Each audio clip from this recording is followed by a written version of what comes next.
Вітаю, шановні телеглядачі. Це 33-й канал «Єдиний телемарафон». З вами Геннадій Виноградов. Програма «Право на правду». Триває вже 3-й місяць війни. І за ці 3 місяці ми зрозуміли, хто ворог, а хто друг. Серед таких друзів є поляки, які з нами готові йти до перемоги. Це також помітив і ворог. І так, відомий посіпака Путіна Рамзан Дон Кадиров нещодавно виклав нове відео, в якому погрожує Польща. Давайте подивимося його. Ну, Украина – это закрытый вопрос, то мне интересно Польша, да. Польша, да, чего добивается, да. После Украины, да, если будет команда, да, мы 6 секунд, да, покажем вам, на что вы способны, да. Лучше заберите, да, свое оружие, своих наемников, да. Особисто я вважаю, що найцинічніше і найогидніше в цій ситуації те, що ця людина фактично очолює країну, яка сама зазнала окупацію Російської Федерації і в повній мірі на собі відчула всі переваги так званого російського світу. Давайте згадаємо і послухаємо самих чеченців, що вони згадують про цю війну і особисто про Рамзана Кадирова. Все с дома утащили. Кто утащил? Кто утащили? Которые воюют, утащили.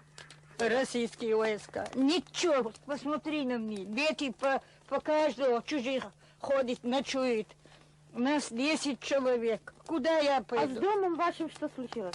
Не знаю, сидел дома, чужой в подвале. Посмотрите, что случилось. Как я буду? Куда я заходить буду? Зима был баян, вот он мне остался. Ничего нету. Со всех сторон начали обстреливать. Шел обстрел, а потом тысячами зашли сюда и вот вытворяли. Поставили женщин, слушай, поймали ее. Вперед БТР сзади идут, а женщин вперед гонят, чтобы их там не стреляли или шутят. Ну вот настоящий геноцид. Аналога нету, наверное, в мире. Какой порядок это россияне нам приносят, а? Они наши дома сожгли, стариков мы поубивали, женщин, которые в подвале сидели, бензином облили, всех сожгли. Что это, порядок разве, а? Да я терпеть не могу эту Россию. Ни русских, ни Россию. Не знаю, что будет. Видно будет. Он полуцелус.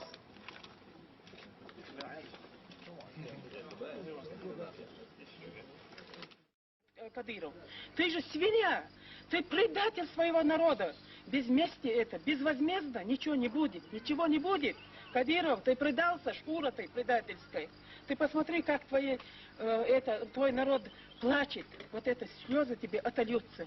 Вот ты проклят, твой род, твоя семья и ты сам.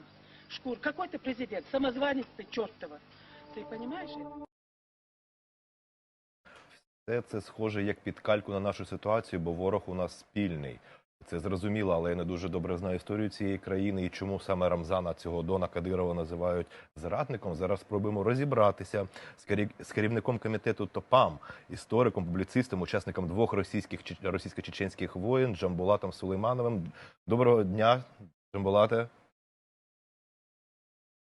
А не чую вас. Спасибо. Джамбулате, дивіться, таке питання. Я перейду на російську, бо розумію, що ви не дуже знаєте українську мову. Смотрите, такой вопрос, Джамбулат. Тут хочется понять, вот я слышал, как только что женщина проклинала его, я понимаю, за что, потому что мы сейчас переживаем фактически то, что вы переживали со своей стороной вместе 2 раза. 2 раза эти люди приходили к вам, несли свой русский мир, от которого тошнит уже всему цивилизованному миру. И вот тут хочется понять, хочется разобраться, как вот этот Рамзан Дон Кадыров вообще пришел к власти?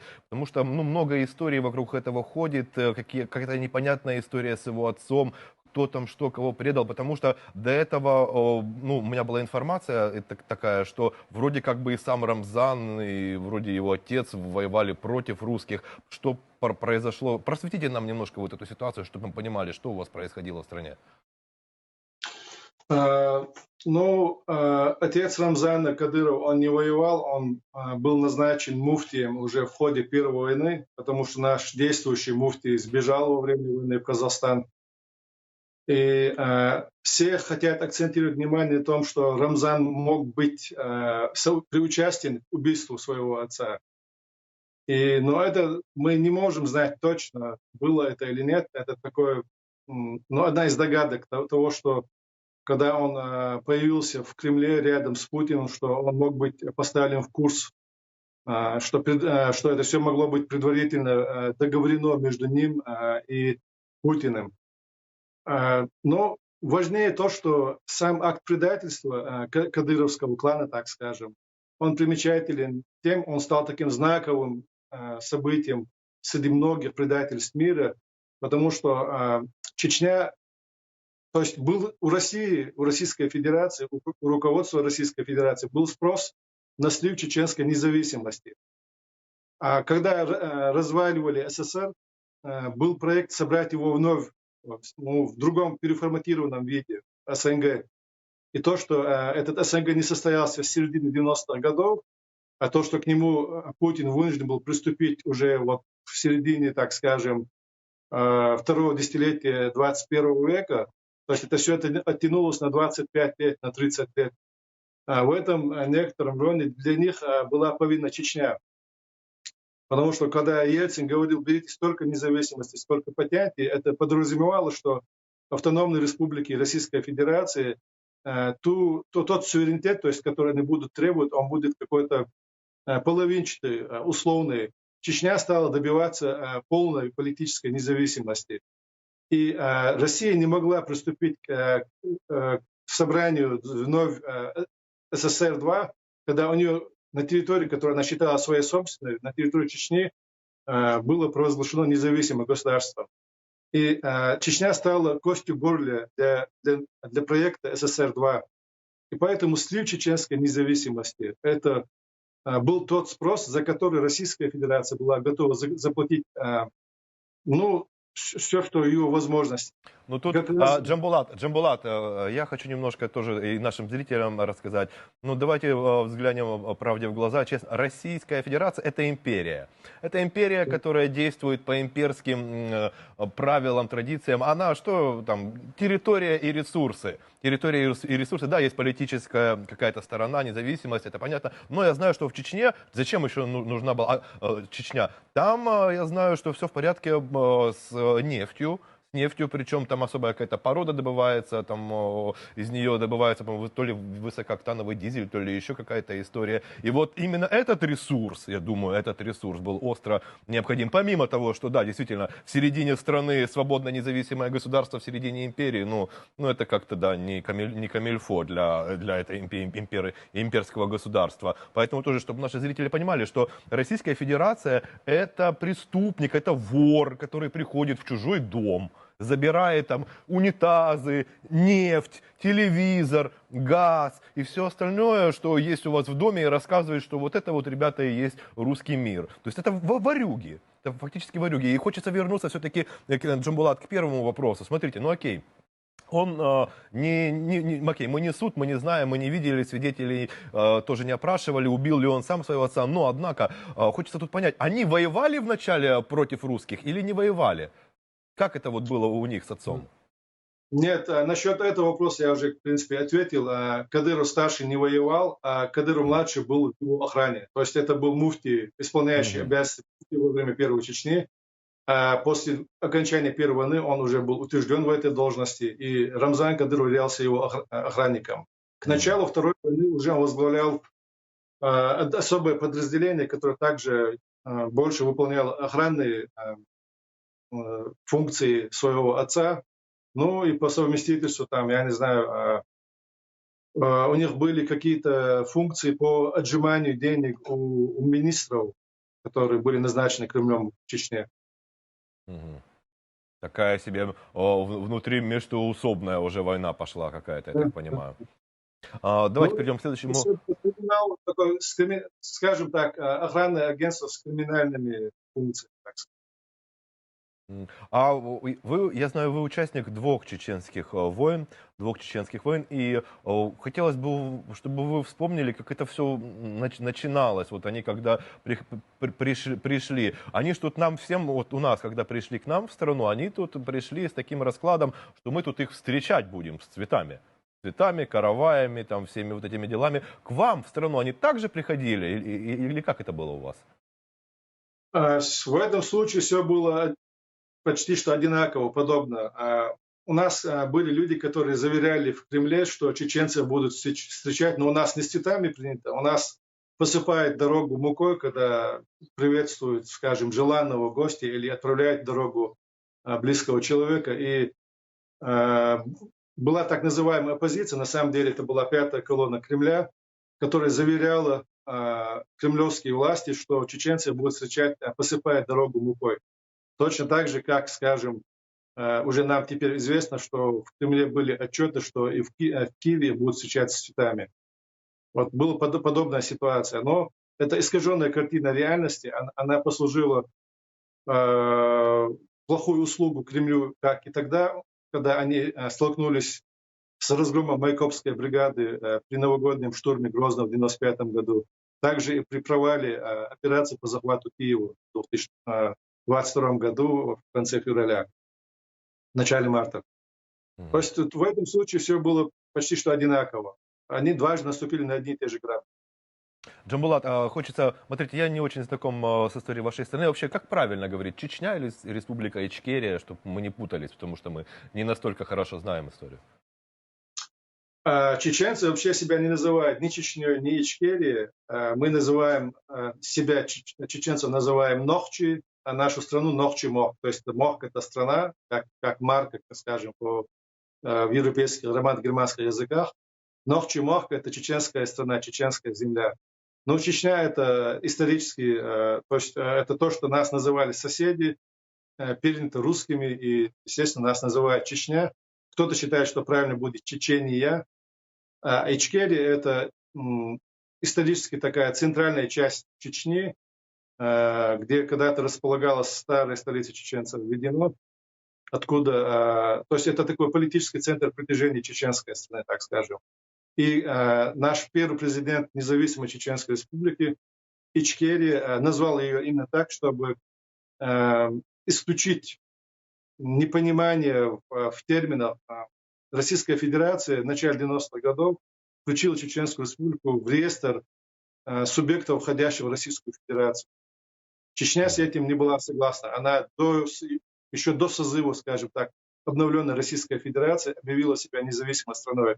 И чтобы избежать терминологического такого беспредела, скажем, чтобы избежать терминологического непонимания, было добавлено к Чеченской Республике вот этот термин Ичкерия. То есть это одно из исторических частей Чеченской Республики.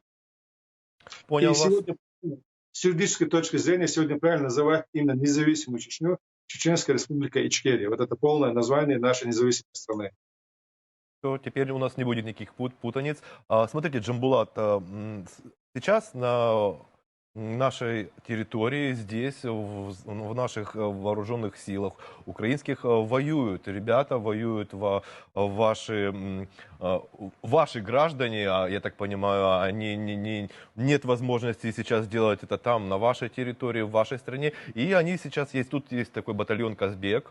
Еще, возможно, там несколько формирований, которые в составе вооруженных сил Украины воюют. А хотелось бы вот у вас спросить такой вопрос. Какая ситуация у вас в стране сейчас? Изменилась ли она? Вот вы сейчас фактически, ваша страна находится под оккупацией. Да, оккупанты гауляйтеры, там, возглавляемые там, этим чудесным, в кавычках, Доном, высасывают все, что можно, и под предводительством плешивого Вовы Путина. Ну, ситуация фактически такова. И вот хотелось бы понимать, за то время, пока они там, изменилась ли ситуация, настроение людей, и осталась ли оппозиция внутри страны, готовая менять что-то, готовая тоже бороться, убирать этих гауляйтеров с территории с вашей? Геннадий, я все-таки хотел бы вернуться к тому, к раскрытию той темы, которую я начал в начале нашей передачи, потому что с этим связано то, что вот, я отвечу на ваш вопрос. Вот смотрите, Россия вообще намеревалась поставить туда, может быть, своего генерал-губернатора, как это было принято на Кавказе еще с времен Кавказской войны с 19 века. И это было бы логичнее. Почему состоялся такой, который считает феноменальным акт, даже некоторые называют его вассальным государством, считают Кадырова таким особо независимым политиком, что на самом деле является специально раскручиваемым таким сценарием, который не соответствует действительности. Почему так происходит? Почему именно акт предательства Кадырова стал таким особым, феноменальным, так скажем? Вот спрос на слив чеченской независимости, он был очень сильно востребован к концу 90-х годов Российской Федерацией. И изменение экономического составляющего, то есть поднятие цен на нефть на мировом рынке и некоторое благополучие к концу 90-х способствовало тому, что была сделана ставка на то, чтобы купить тех, кто готов слить чеченскую независимость. У Российской Федерации к тому времени уже был определенная колода таких, скажем, предателей, пятая колонна Чечни, которые в чеченском народе и вообще в мире они ассоциировались как с марионетками Кремля. То есть они не могли слить независимость Республики Ичкерия. Нужен был человек, который бы ассоциировался бы как именно с самой Чеченской Республикой Ичкерия. На это не пошли ни Ваха Арсанов, это вице-президент при правительстве Аслана Масадова, нашего первого президента. На этот шаг не пошел ни один из чеченских значимых политиков того периода. И вот на это пошел только так называемый муфти, потому что муфти ему трудно назвать. Он был назначен на эту должность по обстоятельствам. И есть предположение, что он был внедрен таким образом в состав правительства с российскими спецслужбами. Но как бы там ни было, этот человек выполнил ту задачу, которая была острая необходимость у Кремля на тот период. И второй фактор, который также влияет на то, что предательство Кадыра Султана воспринимается по-особому, звучит в мире по-особому, это тот уровень накала борьбы за независимость чеченцев, то упорство, которое они проявили в борьбе за свою независимость в Первой войне, в начале Второй войны. И на этом фоне само предательство оно выглядит как-то более масштабно, как-то более ярко. То есть у нас есть изнанка вещей, есть как бы обратная сторона медали. И на фоне вот того героического подвига, того высокого героизма, который проявил чеченский народ, предательство из человека из числа этого народа также выглядит очень по-особому как-то. То есть вот этот контраст, он сильно ощущается. И сегодня возникает, уже возвращаясь к вашему вопросу, возникает вопрос, почему так? Почему возможно вообще стало такое, что среди чеченцев появился такой человек? Как он мог забыть все, что было сделано, вытворено над его народом? Ну, на все эти вопросы сегодня трудно, наверное, объяснить все эти сложные вопросы человеку постороннему, который не пережил все это. Чеченский народ, он ничего не забыл, и он не собирается, наверное, оставить тот путь, по которому он идет несколько сот лет. Но сегодня чеченский народ не самоубийца. Чеченский народ понимает, что он оказался брошен. Я не собираюсь упрекать кого-либо, но, скажем, вот этот вопрос, который вы задали сегодня, он был бы актуальным 5 лет назад. Последний партизанский отряд был то есть последние партизаны в горах Чечни, они погибли 1,5-2 года назад. То есть даже у украинской страны, скажем, не у правительства, это невозможно, мы понимаем, но у украинского народа, у грузин, у которых все также аннексировали территории, была возможность через территорию Грузии могла помогать Украина, сама Грузия могла помогать этим партизанам, чтобы их борьба была не столь обреченной, чтобы она имела шанс на выигрыш. Эта борьба шла с 1999 года и завершилась в 2020 году. 20 лет была возможность помочь чеченцам. Мы уже не говорим о коллективном Западе, а какой-то такой... А вы знаете, Джамбулат, а Да. я считаю, что нет, на самом деле коллективному Западу давно пора, и более того, они официально признали свою вину, вот я не помню, там недели 2 тому назад, о том, что они взрастили фюрера Путина фактически за свои деньги, позволив этому человеку воровать чужое имущество и продавать его задешево себе же, коллективному Западу. Поэтому да, коллективный Запад, я считаю, тут действительно должен понимать свою степень ответственности и за вашу республику, за вашу независимость, и за то, что происходит здесь у нас, и за оккупированные территории других стран, коих немало. Везде, где приходила Российская Федерация, происходит одно и то же, как под копирку. Один в один. Там, 5-я колонна, подкуп, коллаборанты, заход войск, угнетение населения, вывоз всего со страны, постановка своих гауляйтеров у власти и дальнейшее продвижение дальше. То как под копирку. Поэтому да, и коллективный Запад должен осознать это, принять какие-то меры. А почему я спрашиваю? Я понимаю, что я вас услышал, я понял, что ситуация сейчас крайне тяжелая и с оппозицией, и с тем, что последние партизаны, да, погибли, и фактически мы имеем вот воинов Чечни, вот они сейчас здесь воюют у нас.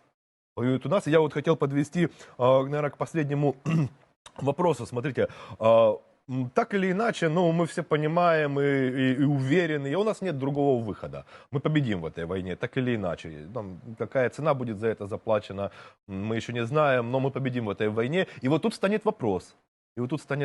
Я думаю, это воодушевит многие республики, оккупированные сейчас Российской Федерацией, и начнутся разговоры, в том числе и в вашей стране, о том, чтобы, может быть, как-то тоже вот это все... Уходите до свидания со своим русским миром. Готова ли ваша страна, да, вот после того, как здесь мы покончим с путинским режимом? Мы тут вообще все надеемся на то, что еще до конца войны этот товарищ либо умрет, либо уберут его. Мы не знаем, закончится ли их имперская политика, да, в отношении всех других стран, в том числе нашей, и продолжится ли война. Но мы на это надеемся. Готова ли ваша страна начать снова бороться? Там, я не знаю, как это будет. Я думаю, что сейчас уже коллективный Запад, осознав свои ошибки, будет способен помогать. И вам, в том числе, вы видите, да, что сейчас фактически весь мир стал на уши. Всех подняли, всем объяснили, что коллективная ответственность за новый фашизм в виде Российской Федерации уж придется нести, и за это придется платить, и очень великую цену. Потому что не остановить его здесь сейчас, он пойдет дальше. То есть это однозначно. Вы, сука, слышали про Кадырова, рассказывал, что Польша, держись, там и так далее. Готова ли ваша страна дальше вот выгонять их? Но нету никакого сомнения, что чеченский народ не свернет с того пути, который начал с времен шейха Мансура. И, кстати, на территории Украины сегодня помогает украинцам в борьбе против российских оккупантов батальон чеченский имени шейха Мансура, что очень примечательно. Есть также другой батальон имени Джохар Дудаева, первого президента независимой Чеченской республики Ичкерия, что тоже также примечательно. 2 батальона с такими примечательными названиями. И есть другие много чеченских бойцов в составе ВСУ Украины, вот, в составе вооруженных сил Украины. И сегодня треть населения Чечни, то есть треть чеченского народа, живет за рубежом. И эти люди, которые выросли свободно, без вот того беспрецедентного прессинга, который оказывается на чеченский народ. То есть в составе этой части населения очень много бойцов готовы бороться за свою независимость. Но и на самой территории Чечни люди ничего не забыли. Хотя сегодня, конечно, идет сильная обработка мозгов у молодежи. И тем не менее, молодежи есть осознание того, что мы являемся независимой нацией, мы являемся, скажем, одним из народов мира, который имеет свой особый язык, свою особую культуру, и что есть история, славная история чеченского народа, и все это не позволяет даже той молодежи, которая сегодня находится под сильнейшим идеологическим прессингом Кремля, забывать, что они в один день должны стать независимыми. А для этого придется бороться, что ничего в этом мире не достается без борьбы. Поэтому нет никакого сомнения, что чеченцы будут бороться за свою независимость после того, как появится такая возможность. А возможность она может появиться очень даже скоро в связи с тем, что Путин допустил величайшую ошибку своего правления – это начало открытой войны против Украины. Украина не тот враг, с которым можно так же легко обойтись, как, скажем, с маленькой Чечней. Сегодня мы также видим, что вот народам постсоветского пространства нужно было пройти тот эволюционный процесс, который не проходили. Да, конечно, это нам горько, что это именно прошлось по нам, по нашим головам, по нашей судьбе. Мы оказались народом сегодня немножко покалеченным. Почему именно сегодня, здесь и сейчас мы не можем восстать? Потому что 20 лет партизанской войны, они истощили нас. Но нам нужно не так много времени, чтобы восстановиться. И победа Украины будет означать то, что следом станет Чечня, следом станет Грузия, следом станут другие народы. И мы должны понимать, что коллективный Запад, даже если осознает свою вину, но у коллективного Запада особая своя политика. Для нее это, конечно, Запад, он всегда думает глобально, но он не придет нам помогать. И мы должны понимать, что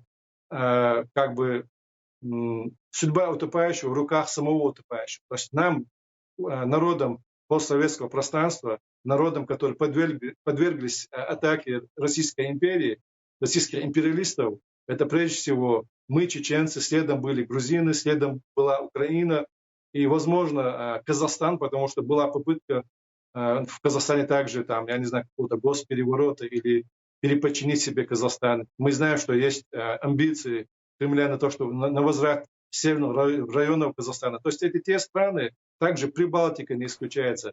Мы видим сегодня угрозу в адрес Польши, хотя он не входил в Советский Союз, но это также страна, которая была под влиянием Советского Союза, которая находилась в зоне ее военного присутствия. То есть эти страны Восточной Европы, страны Закавказья, страны Средней Азии, мы сегодня как-то должны объединять наши усилия. И тогда уж точно мы сможем одолеть нашего врага. Вот это то главное, что мы должны сегодня достигать. Украина сегодня может стать лидером этого движения. У нее есть все прекрасные шансы для этого. Нужно вести дипломатическую работу с Грузией, с Казахстаном, с другими странами, которые могут подвергнуться также атаке вслед за тем, если вдруг, я, конечно, уверен, что этого никогда не произойдет, если бы атака России на Украину удалась бы, и ей удалось бы, скажем, достичь тех целей, которые она поставила в Украине, тогда следом это будет означать, что неизбежно все, что мы озвучили относительно Казахстана, Грузии и других стран. И поэтому у Украины сегодня дипломатический корпус должен работать на пределе. Нужно договариваться, нужно создавать коалицию. Чеченцы сегодня могут участвовать также в этой коалиции, но, скажем так, опосредованно. Нужно прежде всего, я был в Киеве недавно, в начале мая месяца, я разговаривал с некоторыми депутатами вашей Верховной Рады и уже им предоставил свои предложения, в числе которых было также признание Чечни оккупированной страной. Я надеюсь, руководство Украины сможет переступить через моральный, психологический барьер и все-таки сделать такой шаг, как признание Чечни оккупированной территории. Мы сегодня не требуем признания нас независимой страной. Понимаем, что это невозможно в силу ряда обстоятельств, в силу того, что сегодня, как вы выразились, гауляйтер управляет нашей оккупированной страной. Но это будет таким первым предварительным шагом на пути к дальнейшему признанию нашей политической независимости. И вот после этого, конечно, мы можем стать равноправным партнером в сотрудничестве с Украиной. Сегодня мы можем помогать, даже несмотря на наше плачевное состояние, тем, что мы выставляем наши добровольцы в Украине, и тем, что мы готовы в удачный момент восстать, чтобы вновь освободить нашу территорию. И еще тем, что сегодня по сей день Чечня на себя оттягивает огромное количество российских войск, которые могли бы принять участие в войне в Украине. Но Путин боится оттуда их снимать. И я более чем уверен, что если бы сегодня Чечня восстала бы, но Чечня этого не сделает, потому что чеченский народ, как я уже говорил, не самоубийца, то я уверен, что были бы сняты войска с Украины, был бы заморожен конфликт в Украине, и все это было бы стянуто на Чечню. Чечня является краеугольным камнем путинского режима. На нем он восходил к власти, к олимпу власти. И выдвинув вот этот камень, этот режим, он однозначно рушится. Поэтому вопрос Чечни для Кремля, для Путина лично стоит очень остро. Но мы понимаем, что эта борьба сегодня, в этих условиях, она будет обречена, и она может просто плачевно кончиться для чеченского народа. Мы ждем ситуации, когда мы хотя бы будем на 50% уверены, что наша борьба будет успешна. И тогда я уверен, что чеченский народ восстанет. Я абсолютно понимаю вас, и я очень надеюсь на то, что наше правительство признает очевидные факты. Они очевидны, то, что ваша страна оккупирована. Это очевидно, и глупо было бы это не сделать. Я думаю, что так и будет, и практически в этом уверен. Я благодарю вас, Джамбулат, за эту беседу, благодарю вас за информацию. Я уверен, что мы с вами еще обязательно встретимся, и я уверен, что ваша страна обязательно будет свободна. Я просто, почему-то я верю в это и думаю, что так оно и будет. До встречи, Джамбулат. Мира вам, мира и свободы вашей стране. Спасибо, Геннадий. Я также желаю победы Украине в войне против России и уверен, что Украина станет замечательной, процветающей страной в ближайшее время. До нових зустріч. А нашим телеглядачам я нагадую, що потрібно заходити на наш YouTube канал, жамкати на дзвіночка, підписуватися на оновлення та чекати на нових відео. З вами був Геннадій Виноградов, програма «Право на правду». Тримаємо стрій!